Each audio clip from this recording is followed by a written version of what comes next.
আমরা যদি important rules regarding determiner আমরা যদি কিছু দেখি যে কাউন্টেবল ডিটারমিনার দেওয়া আছে যে মেনি সেভারাল যেগুলো গণনা করা যায় এই ডিটারমিনারগুলো গণনা করা যায়, আনকাউন্টেবল যেগুলো গণনা করা যায় না সেগুলো হচ্ছে এই ডিটারমিনার। তাহলে যেগুলো গণনা করা যায় না সেগুলো তো অবশ্যই এমন নাউনের আগে বসে যে নাউনটা আবার গণনা করা যায় না, আর যেগুলো গণনা করা যায় এখানে দেওয়া আছে যে এইগুলো এমন শব্দের আগে বসে যে শব্দগুলো গণনা করা যায়। যেমন এখানে মাছ আছে, তা আমি তো পানি গণনা করতে পারবো না, তাহলে মাছ ওয়াটার। আমার বন্ধুরা আমি গণতে পারি, তাহলে মেনি ফ্রেন্ডস। তাহলে যারা গণনা করতে পারলে হ্যাঁদেরকে আমরা এগুলো দেবো, আর গণনা করতে না পারলে এটা দেবো। আর নিচেগুলো যেটা সেটা কাউন্টেবল আনকাউন্টেবল, অত গণনা করলেও যে না করলেও বসা যায়, কোনো সমস্যা নাই। তো এখানে রুল 2 আছে যে few, A few, only a few, the few এর সাথে কাউন্টেবল নাউন বসে। হ্যাঁ মানে আমরা জানি যে ফিউ সাধারণত কাউন্টেবল নাউন হিসেবে ব্যবহার করে। কিন্তু আমি যে জিনিসটা এখানে আমরা আলোচনা করবো সেটা হচ্ছে শুধু ফিউ যদি হয় সেটা হচ্ছে নেগেটিভ না। সাধারণত আমরা এসএসসিতে 9-10 আমরা টেক কোয়েশন আমরা পড়ছি যে শুধু নট বা নেভার বা নো থাকলে যে নেগেটিভ সেটা নয়, আমরা জানি যে rarely, scarcely, few, little, seldom, hardly এগুলো থাকলেও নেগেটিভ আমরা টেক কোয়েশনে পড়ছি। তাহলে এটা এখানে বলতেছে যে শুধু ফিউ যদি থাকে তাহলে সেটা হচ্ছে নেগেটিভ, আর a few, only a few, the few যদি থাকে তাহলে সেটা নেগেটিভ না। কোনো একটা সেন্টেন্সে শুধু ফিউ আছে তাহলে আপনি বুঝবেন সেন্টেন্সটা নট কিন্তু নেগেটিভ, নট না থাকলেও এটা নেগেটিভ, কারণ ফিউ মানে নাই বললেই চলে এরকম অর্থে। একইভাবে লিটলের ক্ষেত্রে আমরা পড়ছি যে মানে মনে রাখবেন শুধু লিটল যদি হয় 3 নম্বর রুলে বলতেছে শুধু লিটল, তাহলে বুঝবেন যে সেটা হচ্ছে কি আপনার নেগেটিভ মানে নাই। আর a little, only a little, the little যদি তাহলে এটা নেগেটিভ না, এটা হচ্ছে অ্যাফার্মেটিভ। পরে বলছে যে ফিউ লিটলের পরিবর্তে অনলি আসে, তবে অনলি এবং ফিউ লিটলের মাঝে এ আসতে হবে, এ বসাতে হবে, সেটা বলতেছে। কাউন্টেবল নাউন পূর্বে মেনি বসে, আর আনকাউন্টেবল নাউন এ হতে মাছ বসে। মনে রাখতে হবে মেনি আর মাছ একসাথে, আর ফিউ আর লিটল একসাথে, মানে গণনা করলে মেনি, গণনা না করলে মাছ। আর কাউন্টেবল নাউনের পূর্বে আমরা এ লার্জ বা স্মল নাম্বার এগুলো আমরা ব্যবহার করতে পারি, আর আনকাউন্টেবল নাউনের পূর্বে আমরা এ লার্জ অ্যামাউন্ট বা এ স্মল অ্যামাউন্ট। অর্থাৎ গণনা করলে আমরা স্মল নাম্বার বা লার্জ নাম্বার ব্যবহার করতে পারি, সাথে এ লাগাইব। আর যদি গণনা করতে না পারি তাহলে নাম্বার না দিয়ে অ্যামাউন্ট দিব, a large amount, a small amount. Amount দ্বারা পরিমাণ বোঝা যায়। Almost, all of the, most of the, most এগুলো আমরা ব্যবহার করছি। Almost, all of the, most of the এর অর্থ হলো একই সেটা। তারপর 8 নম্বর বলতেছে যে কতগুলো আছে যেগুলো আমরা মানে কাউন্টেবল আনতে পারি, যে ভিন্ন অর্থ বোঝাতে আনকাউন্টেবল নাউনের সাথে এর যুক্ত করা যায়। যেমন ওয়ার্ক মানে এখানে কাজ বোঝাতেছে না, এখানে সাহিত্যকর্ম বোঝাতেছে, তাহলে ওয়ার্কস। ফুড মানে এখানে খাবার না, ফুডস মানে বিভিন্ন রকমের খাবার বোঝাতেছে, যে আমি খাবারটা খাবো এটা না। টাইম মানে সময় না, টাইমস মানে বিভিন্ন সময় বোঝাইতেছে, বিভিন্ন বার বোঝাইতেছে। স্যান্ড মানে এখানে বালু না, স্যান্ডস মানে এখানে মরুভূমি বোঝাইতেছে।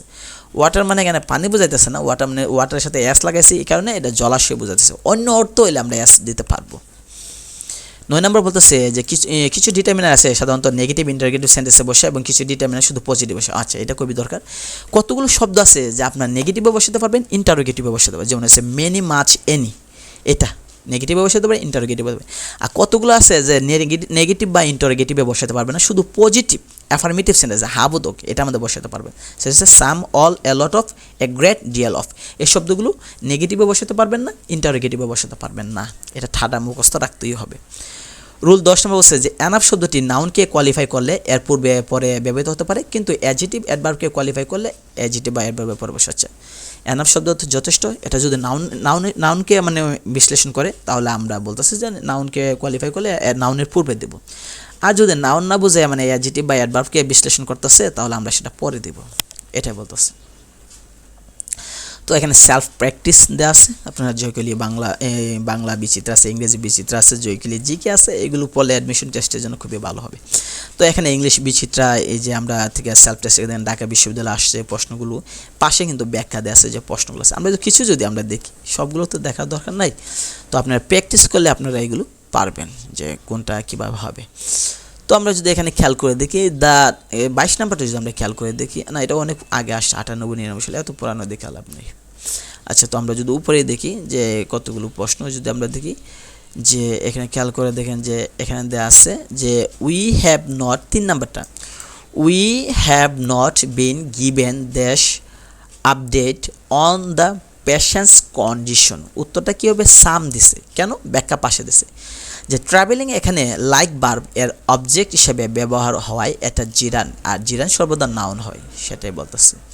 এখানে খেয়াল করেন যে we have not been given দিছে a some update on the patient's condition. এখানে সাম বলতেছে যে এই কারণে যে নেগেটিভ বা আনকাউন্টেড নাউনের পূর্বে অনির্দিষ্ট বলতেছে ডিটারমিনেন্ট হিসেবে এনি বসে এই কারণে এটা বলতেছে। তো খেয়াল করে দেখেন 3 নাম্বারটা এটাই বলতেছে যে আমরা কোনো একটা সেন্টেন্সে যদি আমরা নেগেটিভ হই তাহলে তার সাথে আমরা এনি বসাবো, সাম বসাবো না। কেন? একটু আগে আমরা বলছিলাম যে কোনগুলো নেগেটিভ এবং ইন্টারোগেটিভের সাথে বসে আর কোনগুলো শুধু পজিটিভের সাথে বসে। এখানে নান হবে না কেন? এখানে অলরেডি তো নট আছে, আবার নান দিলে তো ডাবল নেগেটিভ হয়ে গেল, এই কারণে। তো আমরা যদি এখানে দেখি 9 নাম্বারটা আমরা যদি খেয়াল করে দিই, আই ডি দেশে লাইক, তাহলে এটা হবে would, I would like dash information please.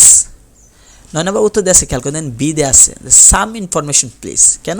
বলেছে আনকাউন্টেবল নাউনের পূর্বে আনকাউন্টেবল ডিটারমিনার বসে।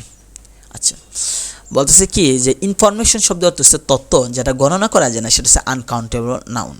তো আনকাউন্টেবল নাউনের ক্ষেত্রে আমরা জানি যদি কোনো ডিটারমিনার বসে তাহলে আনকাউন্টেবল ডিটারমিনার বসাবো, আর গণনা করলে গণনা করা যায় এমন ডিটারমিনার দিতে হবে।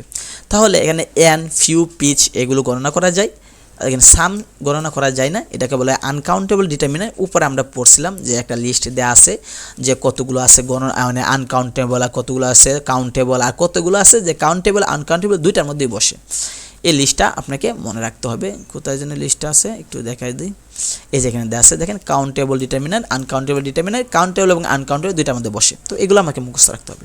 তো এই বিভিন্ন প্রশ্ন দেখলে আপনারা দেখতে পারবেন যে বিভিন্ন প্রশ্নগুলো আছে, জাহাঙ্গীরনগর আছে, আপনার রাজশাহী আছে, চট্টগ্রাম, গুচ্ছতেও আছে, মেডিকেল সহ বিভিন্ন পরীক্ষা এবং চাকরি পরীক্ষা যা বিসিএস এবং অন্যান্য জব পরীক্ষা তো আছে।